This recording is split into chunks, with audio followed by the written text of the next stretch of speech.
What is up, everyone? Welcome back to another video. Today we are having a look at the 6 essential players and picks I think you need to be having in your FPL Game Week 1 drafts.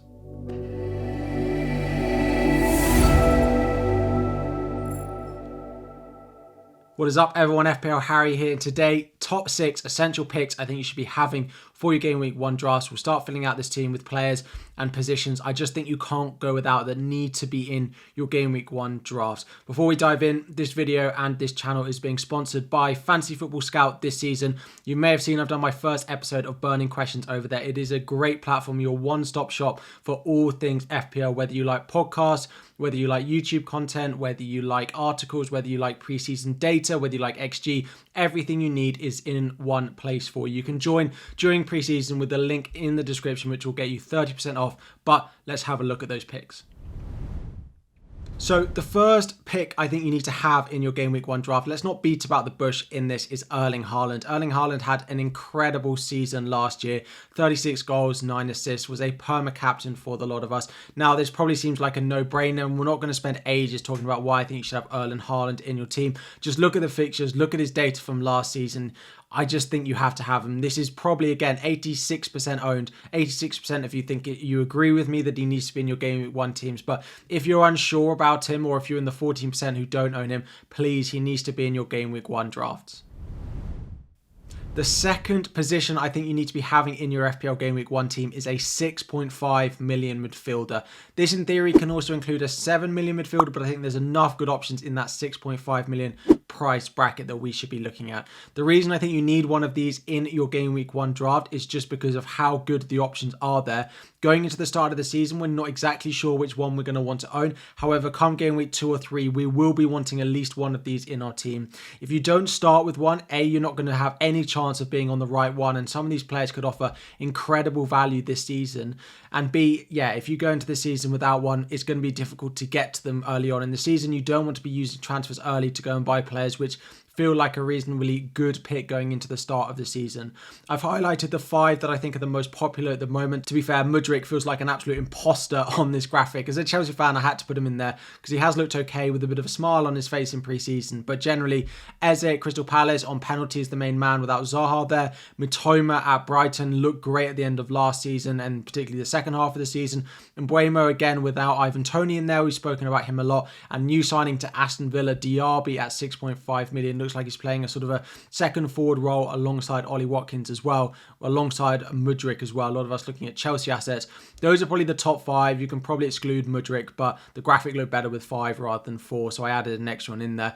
Right now, Mbeumo is the one that is in my latest draft. I can't see myself not going with him for the start of the season, but I am really impressed by both Diaby and Eze going into preseason. Their form is really, really nice. So there's a lot of me actually considering starting with 2 of these in my Game Week 1 team, let alone not having any of them. So please, I think the squad structure works to have one of these. They're going to be great value. It's just identifying which one it is. And if you don't start with the right one, it's easy to jump ship. But as long as you have one in your team, it will make your life a lot easier. Next up on the essentials list, we have an Arsenal attacker. Now, the lighting, the sound may have changed very slightly for this portion of this video because I'm having to re-record it. We have just heard that Gabriel Jesus, who was one of the players I recommended originally recording this video, has had a little bit of an operation and is having to, miss the first couple of games of the season. It sounds like he's going to be out for a few weeks, is what Arteta has said, and this is being recorded about a week before the start of the season, which makes you think Nottingham Forest on the opening day is pretty much, he's not going to play that by the sounds of things. Crystal Palace Game Week 2 also seems very unlikely, so we don't want to be starting with Gabriel Jesus despite his very high ownership at the moment. So a lot of you will be looking at his replacements. We'll be talking about his replacements in another video, but talking about Arsenal assets I think you should be going to own, and I do still think it's worth owning one of them for Game Week 1.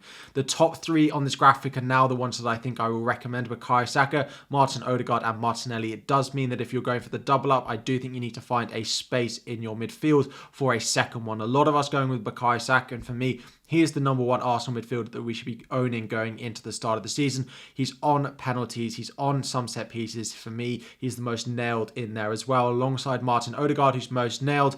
but without having, you know, that focal point up front in Gabriel Jesus, maybe he won't drift so far forward. With Kai Havertz in the team, what's that going to do to his positioning as well? But he should get 90 minutes in every game. Martinelli is boosted by Gabriel Jesus not being there. He should get more minutes. There's less potential players off the bench who could come in now for Gabriel Martinelli's place, because we're likely to see either Leandro Trossard start or Eddie Nketiah. Now, Trossard is in there at 7 million, but I don't trust it enough that he's going to start every game. And if Gabriel Jesus is back in game week 3, it's not worth it pricking Trossard or Kai Havertz if you think he's going to play up front for the first 2 games to just have to sell him in the 3rd game.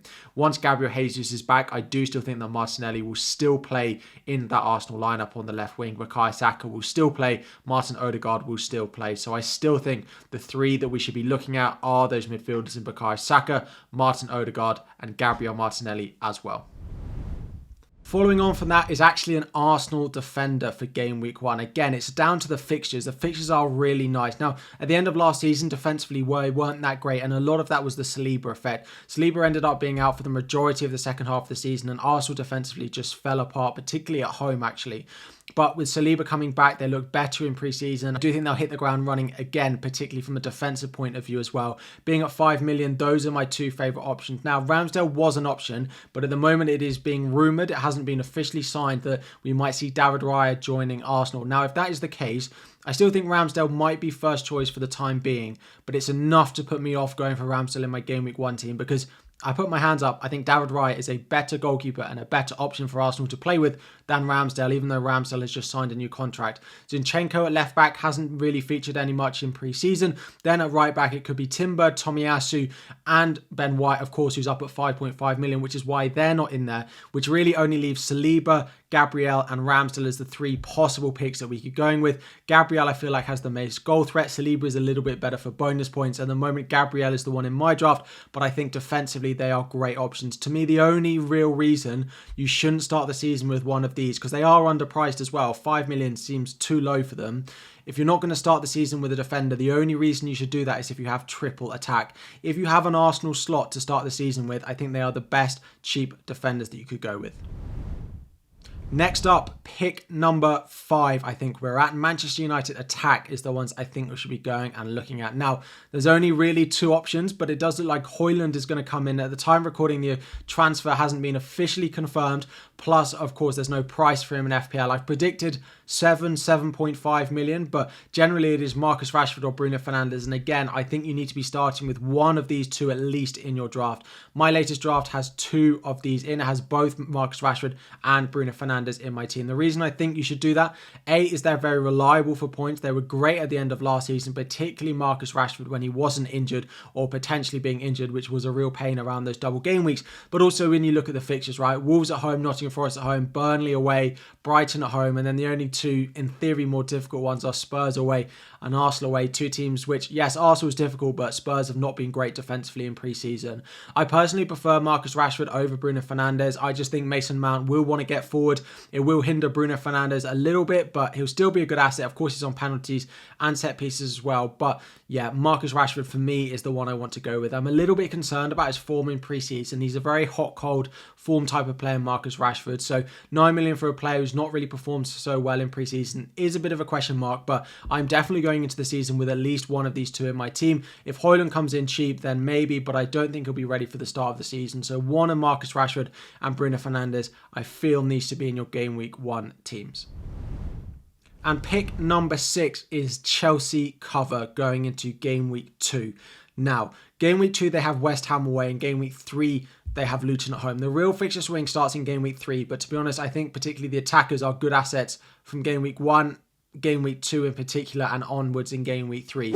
So many people looking at their preseason form are going to be looking to make transfers going into game week 2 or game week 3 to go and buy a Chelsea player. That Liverpool at home fixture is not bad enough for you to not start with a Chelsea asset and have to use up one of your first 2 transfers bringing in a player that you know you're going to bring in. If Chilwell and Kunku or Jackson get 1 return over the first 2 games, it will be worthwhile starting with them in your teams. I currently have Chilwell. I'm currently trying to find find a place for Nkunku as well. Chilwell is currently on my bench, but that's absolutely fine. I don't mind sitting him on my bench for game week 1. Game week 2 and 3 comes around. He's on set pieces. He's getting forward as well. Having a Chelsea asset ready-made in your squad for when that fixture swing starts is going to allow you to be one step ahead of the curve. Now, people are complaining about FPL at the moment that the template is so strong, and that is absolutely fair. Every draft we are putting up looks exactly the same apart from 1 or 2 players. So do yourself a favour and help yourself get one step ahead of the curve by having a Chelsea asset in your lineup for game week 1. Whether they are starting or not, it doesn't really matter. So that when game weeks 3 and 4 roll around, those green fixtures, you already have them in place. You can use your transfers chasing other players, like other people in the FPL community will just be having to use their transfers to buy Chelsea players and take hits for the others. So have a Chelsea player in your game week 1 team. So what do I consider an essential FPL pick going into game week 1? The 6 we covered. Chelsea cover in your game week 1 team, so you're ready for game week 2 and 3 when their fixture swing comes. I've got Chilwell in my draft, so that's why he's there. Arsenal defence, at the moment I think Gabriel is the best pick. If you're going triple Arsenal attack, fine, you don't need a defender, but I think that's the only case you shouldn't be buying an Arsenal defender for 5 million. A Manchester United attacker in either Marcus Rashford or Bruno Fernandes. An Arsenal attacker, probably Bukayo Saka, but maybe Martin Odegaard and Gabriel Jesus as well. Then, of course, a 6.5 million midfielder in either Eze, Mitoma, Mbuemo, Diaby, or one of the others as well, so you can jump around when one of them starts well. And finally, of course, Erling Haaland. Like, there's no debate about which option it should be. It's Erling Haaland, right? And probably a second Manchester City player, given the start to the season that they do have. So this video and all the data I use to sort of pick these picks, look who I think is going to perform well, is of course taken by Fantasy Football Scout. There's a link in the description which will get you 30% off. Also drop all the questions you have about your FPL team, about FPL in general, in the comment section down below. It is a week until FPL starts, less than a week now until game week 1 starts. All your questions in the comment section down below. A reminder to anyone who's new here, I answer all the questions you have in the first hour of every video, and then of course I do my best to answer every single comment, but you are guaranteed in the first hour. Thank you all so much for watching. Like if you have not already, subscribe to the channel, turn on those notifications as well. We are in daily upload season. Thank you all for watching, and I'll be back again very soon.